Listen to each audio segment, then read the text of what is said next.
Good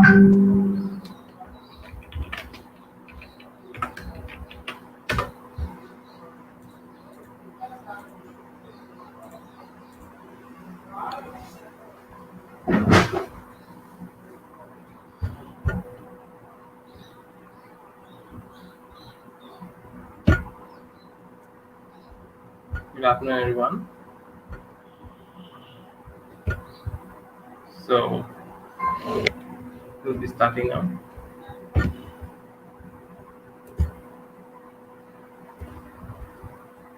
Primary grade kid has a world record for speaking in more than 7 languages.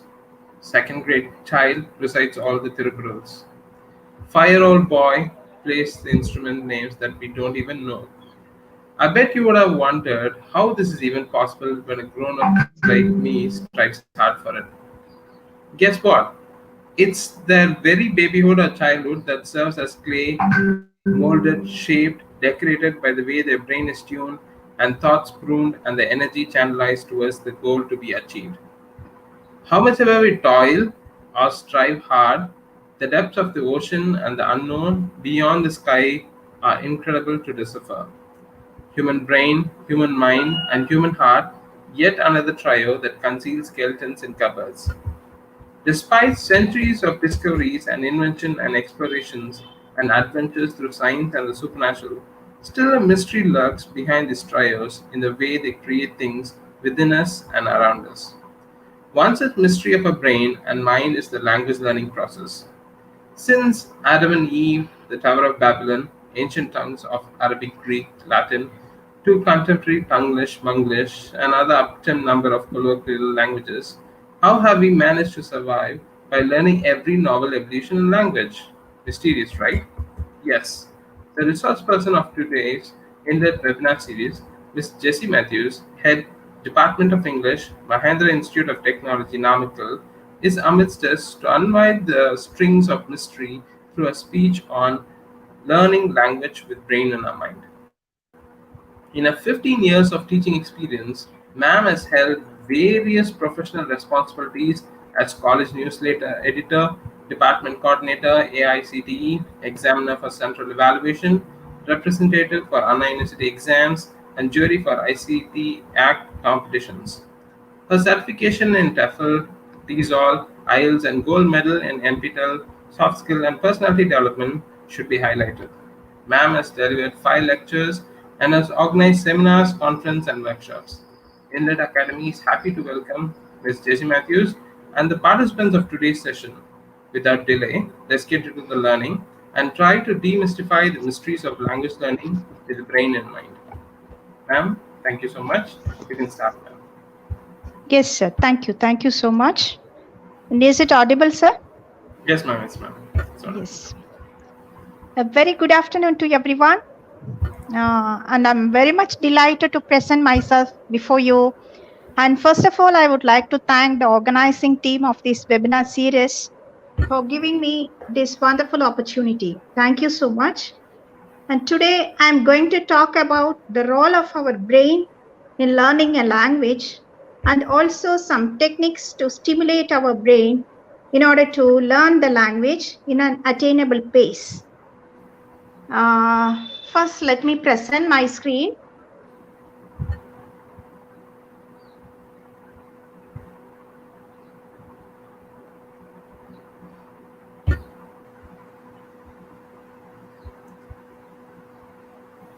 Yes, ma'am. You can go full screen, ma'am.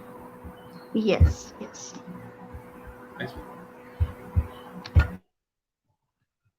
First, let's know what is communication system. In this picture, you can see a model of communication system that is called Shannon model. The information source typically refers to a person who then sends a message with the use of a transmitter or a channel. This transmitter could be any instrument, phone, computer, or any other devices. The signals that are sent and received can be differ depending on the channel of communication. The box at this bottom, it's called air, refers to any signals that wait, excuse me.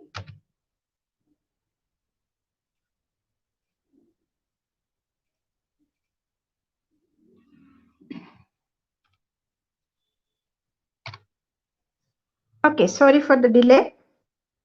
And the box at the bottom called air refers to any signals that may interfere with the message that is being carried. This again would depend on the channel of communication. The receiver is the instrument or the person on the other side that receives the signal. This model is the simplest model to understand the working of a communication process.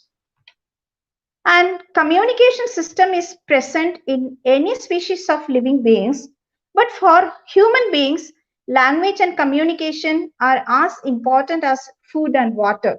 As food is for our body, language is for our mind. We communicate to exchange information, in which way we build our relationships. In this spotlight of feature, obviously language manifests in the brain and it shapes our daily lives too. Hence, language and communication system hold such a great power over our minds, decision making processes, and also our lives. And let's see how this system originated in human beings. There are certain sources proved scientifically, and the first one is divine source. And in most religions, it is believed that language is a God given gift to human species. In Christianity, God gave Adam, the first man, the kingdom of all animals in the Garden of Eden. And the first thing Adam did was to name these animals. That is how language started according to religious sources. According to Bible, ancient humans became too proud and they tried to build the Tower of Babel in order to reach God. So it's believed that God punished them for this activity by separating their languages, and that's the reason for today people speak many different languages. And the second source is the natural sound source. So all languages have sounds that imitate some natural sounds. There is one belief that human languages originated from these special type of words that mimic the sounds of entities or actions to which they refer. Thus, we can say, for example, the word crow originally refers to the bird's sound. The third source, the oral gesture source. People use some non-verbal communication when they speak. For example, we wave our hands to say goodbye. We nod our heads to show our approval. I mean to say yes. The oral gesture source suggests that language started with the gestures that we use by our mouth and any other speech organs. And next is glossogenetics. About 3 million years ago, our ancestors became bipedal. That means standing and walking on their two legs. When these humans could stand on their two legs, one of their speech organs, it is called larynx, and it is inside the human throat. It changed in a way to allow humans to produce vowel and consonant sounds in human languages. It's said that human language developed as a result of this evolutionary change. And finally, physiological adaptation. All of you know, unlike human beings, no other species can use language because other animals have a very different physical structure than human beings. Human beings have a comfortable vocal tract for speaking. Human mouth is small, which makes it easier to open and close for fast speech production. Human teeth are in upright position and are in regular in size, which allows us to produce sounds of consonants. Human mouth has a complicated muscle system which allows us to produce various vowels. Our tongue can move backward, forwards, up and down, or at any direction. This allows us to produce various speech sounds. In fact, without these speech organs, human beings could not have started speaking. Human beings adapted all these physiological changes throughout their growth, and these changes caused the emergence of human language. And now we are going to see what is the relation between language and the brain. how language works in the brain and how brain works on the language. And many research proved that certain parts of the brain are responsible for producing and understanding words and sentences. These brain areas are mainly located in the left side of the brain and are connected by nerves. Together, these brain regions and their connections form a network that provides the hardware for language in the brain. Without this brain network, we would not be able to talk or to understand what's being said. Here, the picture shows a talkative mesh in the brain. The connections within this network are particularly important because they allow the network nodes to exchange information. So we can say that brain is a very important organ in our body which plays a vital part in language learning and language production. Now let's see the major parts of the brain. I hope all of us know this. The brain is mainly divided into three parts. Cerebrum is the largest part of the brain and it covers both right side and left side of the brain. Cerebellum is the part which is located below the cerebrum. And then we have the medulla oblongata. It is also called brainstem. All these three parts have different functions. The brain is covered by an outer layer of neurons and it is called cerebral cortex. Many cognitive functions are done by the cerebral cortex, and further the brain is divided into four lobes, that is frontal lobe, partial lobe, temporal lobe and occipital lobe respectively. And these lobes also have different functions. For example, occipital lobe is meant for helping our vision. This is how the brain is structured. And now we will see some interesting facts about our brain. About 1.4 kilogram, that is 2% of our complete body weight, mass of fat and protein, and brain contains 75% water content. And coming to its size, its width is 140 millimeter, length is 167 millimeter, and height is 93 millimeter, and left hemisphere is larger than the right hemisphere. And the human brain will grow 3 times its size in the first year of life itself, and it continues to grow until we reach 18 years old. The brain of a human being contains approximately 100 billion neurons, that is 166 times human population, and would take 171 years to count according to the study of Tony Buzan. And coming to dreams, dreams are believed to be a combination of imagination, psychological factors, and neurological factors. This proves that our brain is working even when we are sleeping. The another interesting fact is the brain cannot feel any pain.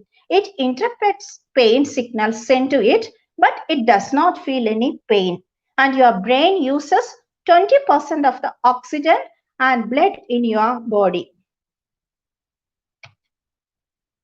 And we have already seen the brain has two sides of hemispheres, left hemisphere and right hemisphere. And these two cerebral hemispheres are connected by corpus callosum. And corpus callosum is a bundle of nerves that allows each side of the brain to communicate each other. That is, it transmits the signals from one side of the brain to the other side. One hemisphere controls the opposite side of the body. That is, left hemisphere of the brain controls the right body part and the right hemisphere of the brain controls the left body part. Each side of the brain processes things differently. The right side of the brain does not function as same as the left side of the brain. And most importantly, the left side of the brain controls language processing. And how the two sides of the brain process information. This is a concept called brain lateralization. Left side of the brain and right side of the brain have different functions, and the left side of the brain involves in logical thoughts, sequential thoughts, rational thoughts, verbal, analytical, planning, maths, science, right side vision, and right side motor skills. Right side motor skills in the sense the movements of our right side body part. The movements of all our right side body parts are controlled by left side of the brain. And right side brain involves in the process of random thoughts, intuitive thoughts, holistic perception, synthesizing, emotional, adventurous, non-verbal, creative thinking, creative writing and imagination, left side vision, and all the movements of our left side body parts. And as a whole, the left brain controls the right side of the body and the right brain controls the left side of the body.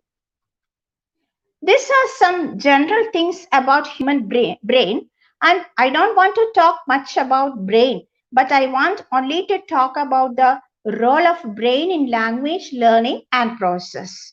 Only 4 parts of the brain are involved in this process, and let's have a glance on this in a little bit detail. The first one is Broca's area. It is located near the motor cortex.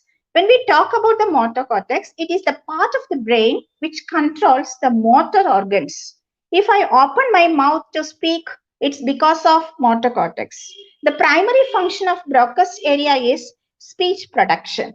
That means the neurons from the motor cortex sends the signals to the motor cortex, and then the motor cortex sends these signals to the corresponding muscles of tongue, mouth, etc. to produce the language. And the next is Wernicke's area. Here it is, the Wernicke's area. You can see in the picture. And it is located in between the auditory cortex and the visual cortex, where auditory cortex is responsible for hearing and visual cortex is responsible for vision. The main function of Wernicke's area is language comprehension, and it also makes the person able to communicate with coherent ideas. So the language produced with the help of Broca's area is heard with the help of primary auditory area and can be comprehended and transmitted with the help of Wernicke's area, and finally it comes out of the output through the motor organs which function with the help of motor cortex. This is how the brain helps in the process of language production and comprehension. And now we will see a little bit interesting session of speech errors. These speech errors are natural disabilities of speech production, which is not that much serious. The great scientists Penfield and Robert Hugh conducted an experiment in 1959 to find out the functioning of the brain, and they found out that when the lexic current signals do not pass to the specific part of the brain in a proper channel, it actually makes some obstacles to the normal speech production. We are going to see a few such types of disabilities in the speech production. And these speech errors will happen only occasionally. I mean, it will not happen over and over again. It happens when the brain and the speech organs do not work together. That means when the brain and the speech organs are working without coordination, errors in speech can be occurred. And the first one is tongue tips. It happens when the person knows the word but it does not come out of the tongue. He may know the phonological outline, what the word is. Most probably he knows the first letter of the word, but unable to produce the exact complete word. For example, instead of fire extinguisher, he may say fire distinguisher. So he is not able to identify the difference between extinguisher and distinguisher. So this type of errors are called tongue tips. And next is tongue slips. And normally, this error occurs when the person is too tired and nervous. It's also known as spoonerism, the term coined after a well-known professor of Oxford University who attributed many slips of the tongue. It is the transposition of initial consonants in a pair of words. The first letters of 2 words would be exchanged while speaking. Here are some examples I have given. You have tasted the whole worm. instead of you have wasted the whole term. And malapropism is another one speech error caused by the confusion of two words. So the multi-story car park, the multi-story car park. Another one, anticipation. It's also the confusion of first letter of two words, bake my bike instead of take my bike.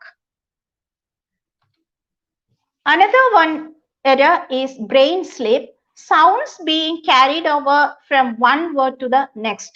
So black boxes instead of black boxes. This all a sound problem, and ear slips while hearing how the brain makes sense of an auditory signal it receives.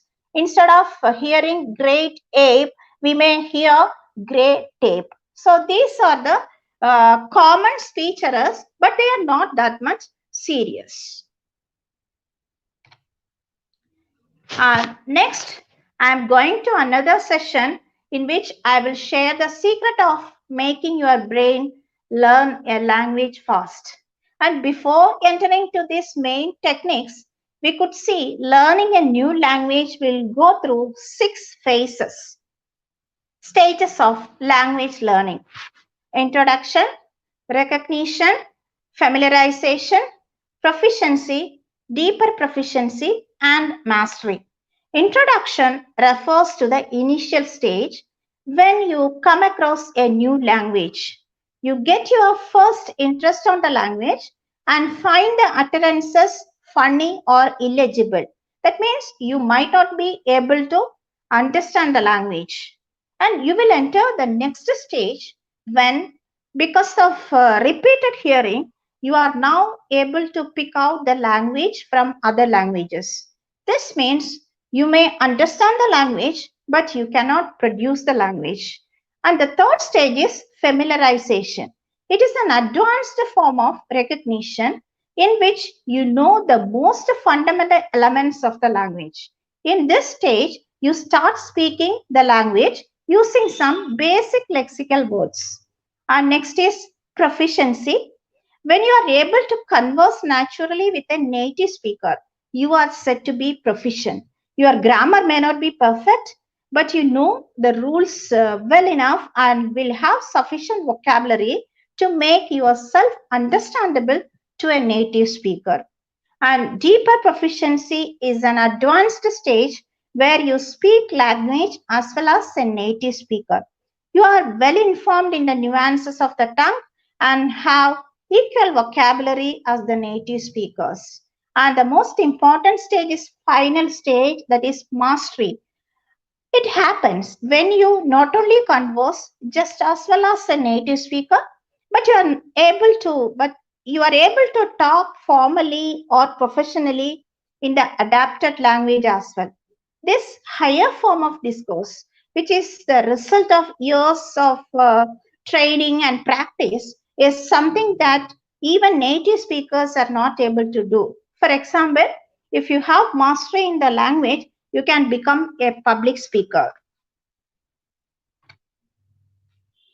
And all of you know, learning vocabulary is very important to acquire the language proficiency. How can we achieve this vocabulary power? Is it easy to memorize a 100-word vocabulary list from a piece of paper? I don't think it's so easy. In fact, repetition used in this manner will only make your goal harder to teach, because the brain will pay attention only to things that are surprising and shocking. And at a certain stage, we get frustrated and we will give up the task. Okay, let us take a look at the better alternative, that is called effective repetition. And before learning about effective repetition, we all will have a memory test now. Okay, so I want all the participants to participate in this memory test. Please listen to my instruction. I'm going to display 10 words on the screen. I will give you 10 seconds. Within this 10 seconds, you should try to memorize these 10 words. After that, try to recollect these words in the same order in which it was in the list. Did you get it? Can anyone unmute the mic and can you respond to me? Did you get that thing? Hello?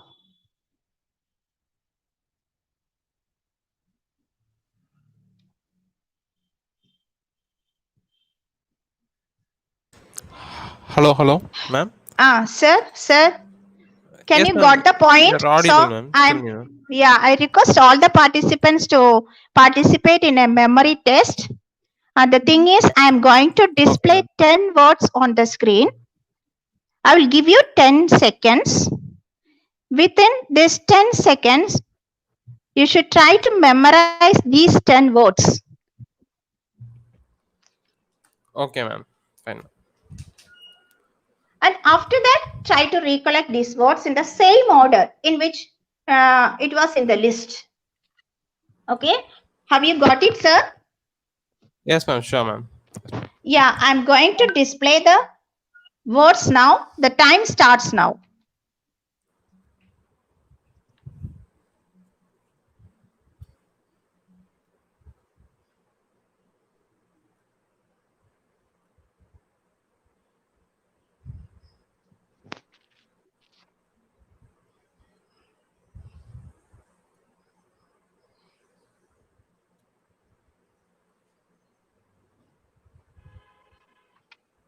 Okay, the time up.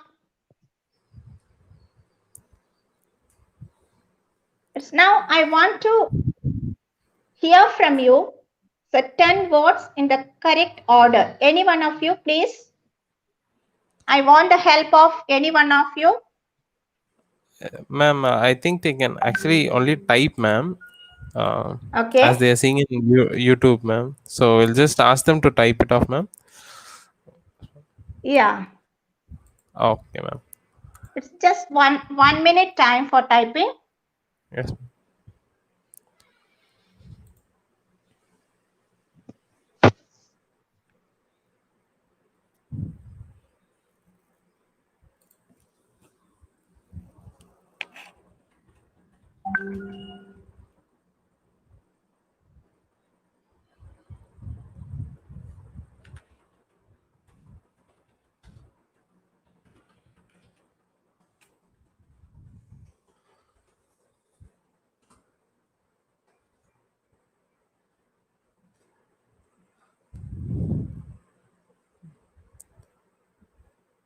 Ma'am, they're randomly typing, ma'am. Some people have typed sun, chair, Kanyakumari.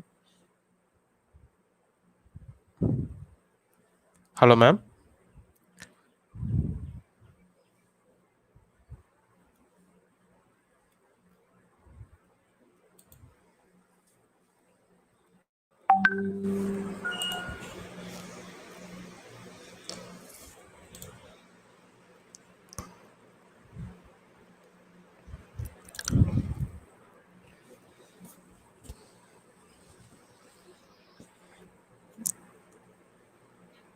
Jayashankar has said sun, I, Kanyakumari, chair, star, human sense, rainbow.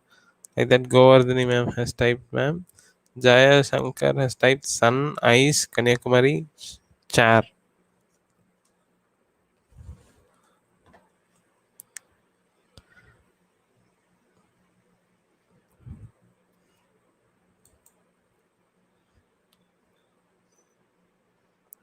Ma'am, can you see, ma'am?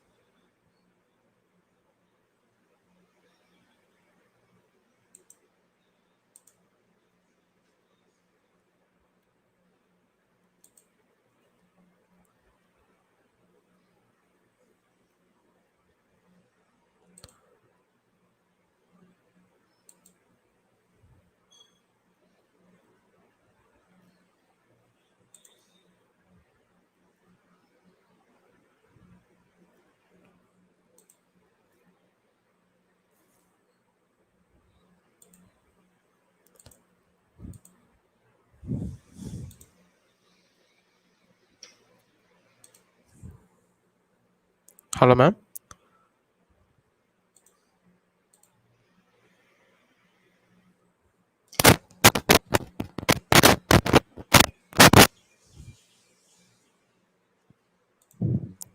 Hello, ma'am. Hello, ma'am. Yeah. Am I audible, Yes, sir? ma'am. Yes, ma'am. You're audible, ma'am. Yeah. And we are going to relate these numbers to some facts. For example, number one, sun. Sun is, we have only one sun. So in the universe, we have only one sun. So number one is related to sun. And we have two eyes. So the word eyes, number two. And Kanyakumari is number three. Kanyakumari is the place where all the three oceans, Arabic Ocean, Bay of Bengal and Indian Ocean, all the three oceans join together. And a chair has four legs. So we can remember chair as number four. And five is star, five star. We all know a star has five corners. And obviously six is human sense. We all human beings have six senses. And rainbow, again, rainbow has seven colors so that we can remember number seven is rainbow.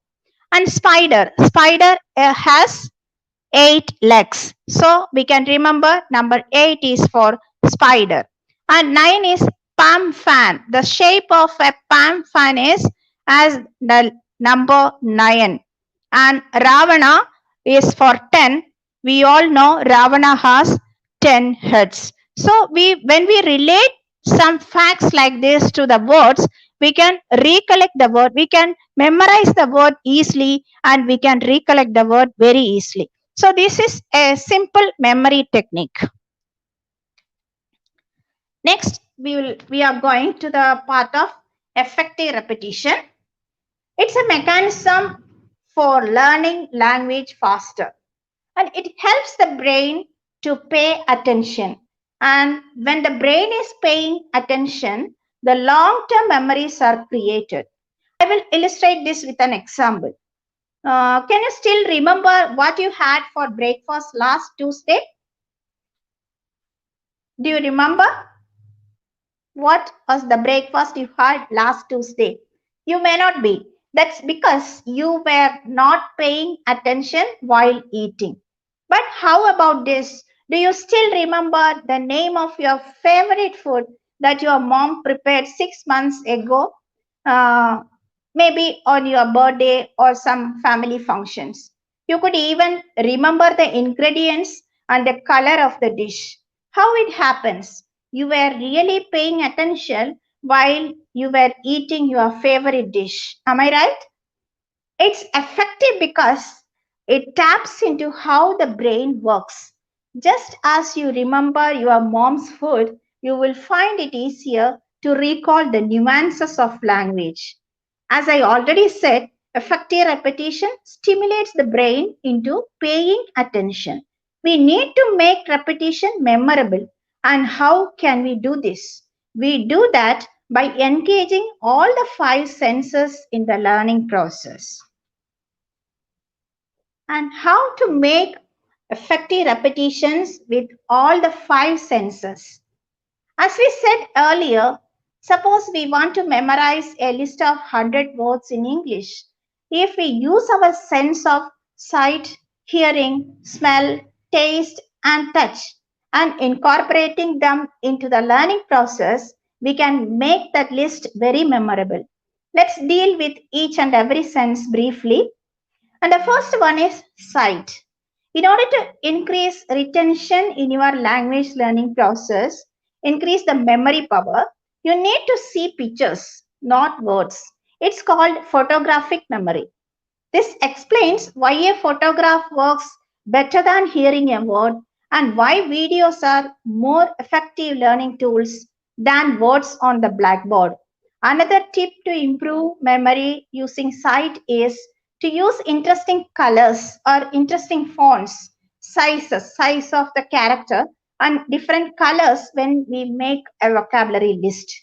And next is hearing. Hear and translate. And for effective repetition, you can try this method. Make a song out of the words or sentences you need to memorize.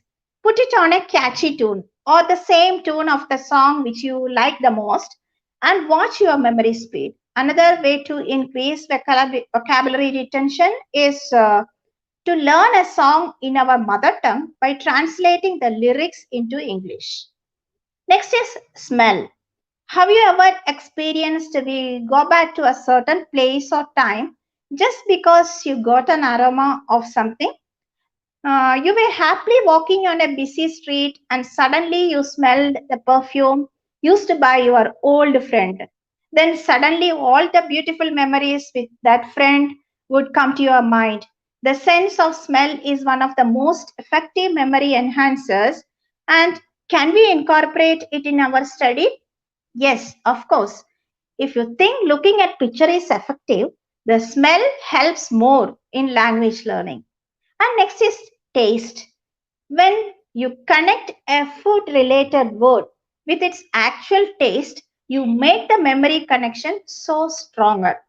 The fastest way to learn a word for a fruit in the target language is the language which we want to learn, is to eat that fruit while memorizing. It will surely burn the translation into your head. And the last is touch. Some people learn the best when they move.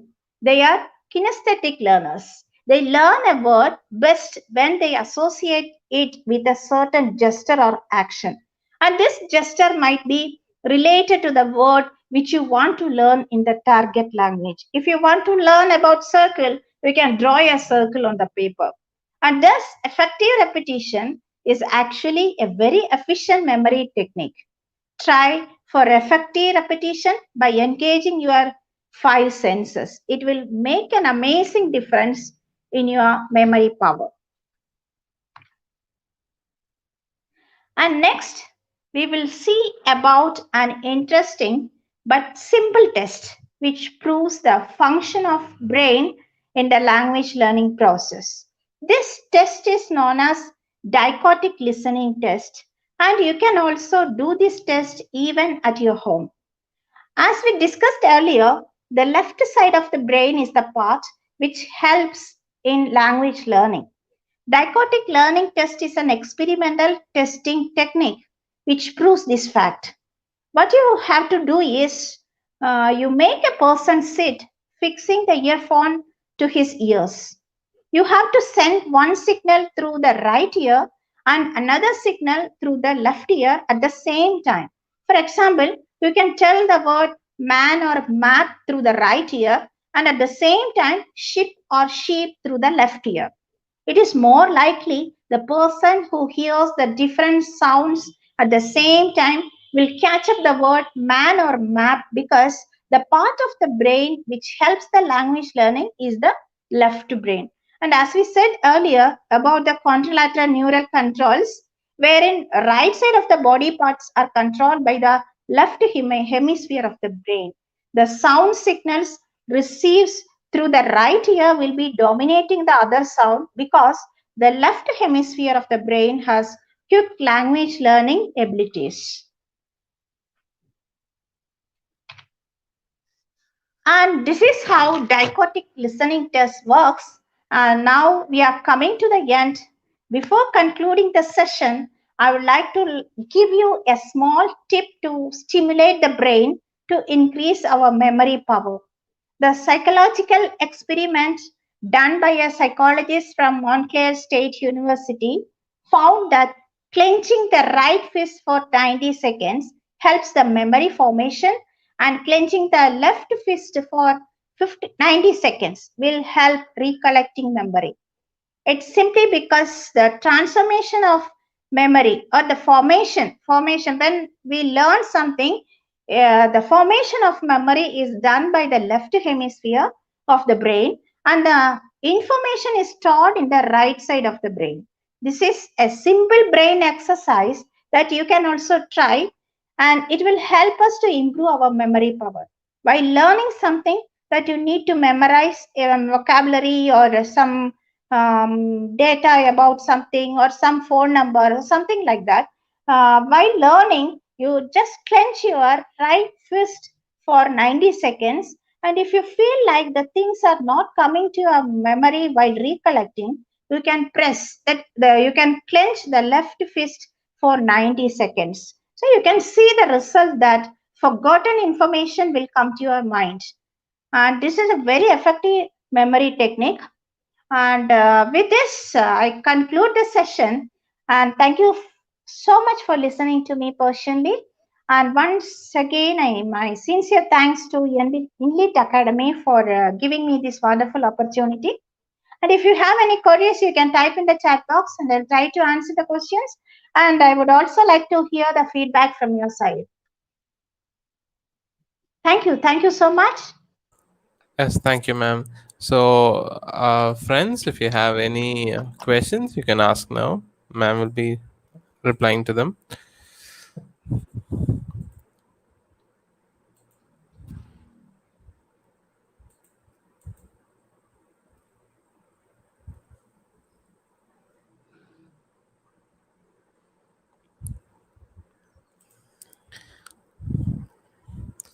Ma'am, as other people are asking, can I ask a question, ma'am? Yeah, Yes, sure. ma'am. Ma'am, do you think what are the best ways that we can improve our language, ma'am? Do you think it should be bilingual ways or any other ways of that? Actually, when we use bilingual way, it won't be improving. In my opinion, it won't be improving our language. Definitely, we have to learn the language in the target language, and we have to try to speak in the target language. And in the beginning stage, definitely we can use the bilingual method, but it won't be much effective when we learn a language in the target language. So that's definitely we have to practice only in the target language. That's my opinion. Yes. Thank you, ma'am. Ma'am, there's a question from Krishnamurti. He has asked how to train our brain to learn progressively. I think you've covered it, but I think you can just summarize that, ma'am.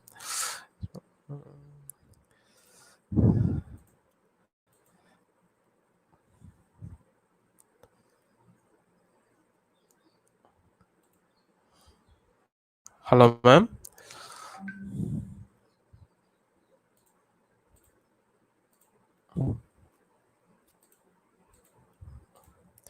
Ma'am, there's a question how to improve the memory of kids.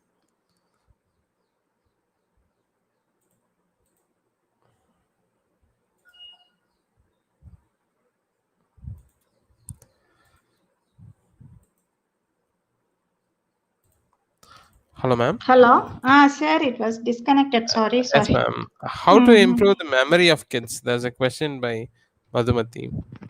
Yeah, that's what we have some memory techniques. So already I have told you while memorizing something, you have to relate it to some pictures. So we already that's what told you that all the five senses we have to use.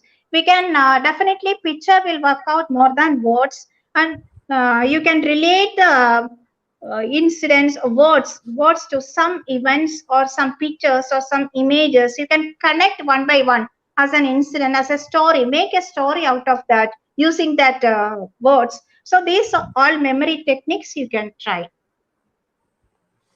Okay, ma'am. It's there is a method called mind mapping. You can concentrate on one word and you can make many words out of that word, and even you can make some stories. So these stories may very useful in creating creative improve the creative thinking as well as the memory power.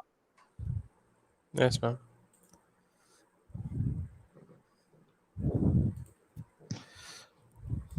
Any more questions, participants?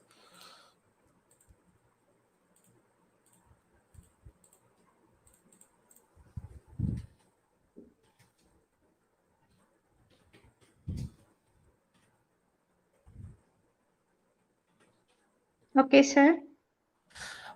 Yes, You ma'am. can. Yes, ma'am. We can Yes. close the session, You ma'am. can. Yeah, Uh, you can go to the next. Thank you so much, Yes. ma'am. Thank you for your time. Thank you for taking this wonderful session. We enjoyed it a lot and we learned a lot as well. And I would like to thank all the participants. A special thanks to Vignesh sir and Beulah ma'am for the proof and things. So thank you so much. It was really a nice session.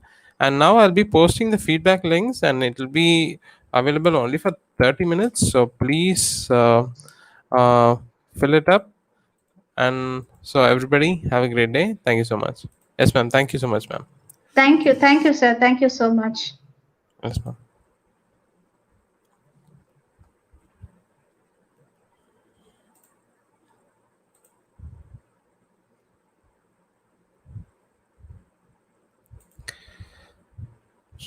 So friends, please complete the feedback form and you will receive your certificates immediately. Thank you all, and if you have not yet subscribed to our channel, please do subscribe so that you can get all the new information about our webinars and videos. Thank you, everyone.